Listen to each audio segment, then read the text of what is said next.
Hello बच्चों, let's see the question. The question says there is no dispersion of light refracted through a rectangular glass slab. That is statement 1. Statement 2 says dispersion of light is the phenomena of splitting of a beam of white light into its constituent colors. ठीक है, तो ये statement दूसरा कहता है. ठीक है, तो चलिए इसको करते हैं. देखिए इस क्वेश्चन में क्या कहा गया है कि पहले तो इन्होंने कहा है कि देर इज नो डिस्पर्जन, जब लाइट कहां से पास हो रही है, रेक्टेंगुलर ग्लास स्लैब से, और फिर दूसरे स्टेटमेंट डिस्पर्जन के बारे में बताया है. तो यहाँ पर जो हमारा की कॉन्सेप्ट हो जाएगा इस क्वेश्चन को सॉल्व करने के लिए, देखिए जब हम ग्लास स्लैब से किसी लाइट को पास करते हैं तो अब ग्लास स्लैब होती क्या है, यहाँ पर देखो ग्लास स्लैब मतलब कि यहाँ पर दो पैरेलल ग्लास प्लेट्स ऐसे लगी है. ठीक है, इस तरह से बनती ग्लास स्लैब. लाइट के लिए तो ऐसे ही होगा. सो यहाँ पर क्या है, टू पैरेलल फेसेस हैं, two parallel faces of glass. ठीक है, लाइट को तो ऐसे ही फेस करना पड़ रहा है इस ग्लास स्लैब को. तो लाइट जो आ रही है, यानी कि व्हाइट लाइट जो इंसिडेंस हो रही है, व्हाइट लाइट जो कि इस ग्लास स्लैब पर इंसिडेंट हो रही है, यानी कि मैं ऐसे समझाऊं, इस तरह से कुछ कंडीशन है कि जो व्हाइट लाइट इस ग्लास स्लैब पर ऐसे इंसिडेंट होगी यहाँ पर, तो वो यहाँ पर ऐसे मान लीजिए इस जगह पर आकर के ऐसे गिरी. ठीक है, इस तरह से ऐसे गिरी, और उसके बाद यहाँ से ऐसे मान लो मैं यहाँ पे ऐसे डालू नॉर्मल, तो ये कुछ ऐसे जाकर अगर मैं इसको देखूंगा तो कुछ ऐसे जाकर निकलेगी, यानी कि पैरेलली निकलेगी.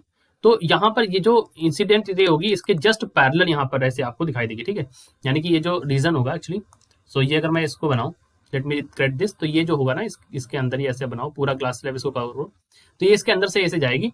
तो यहाँ पर अगर आप देखें तो यहाँ पर आपको क्या नजर आ रहा है, यहाँ पर ये जस्ट इसके पहले, यानी कि यहाँ पर डिस्पर्जन नहीं हो रहा है बल्कि लैटरल डिस्प्लेसमेंट आपको दिखाई दे रहा है. तो यहाँ पर केस क्या है, जब व्हाइट लाइट इस पे गिर रही है तो उसको लैटरल डिस्प्लेसमेंट तो फेस करना पड़ रहा है.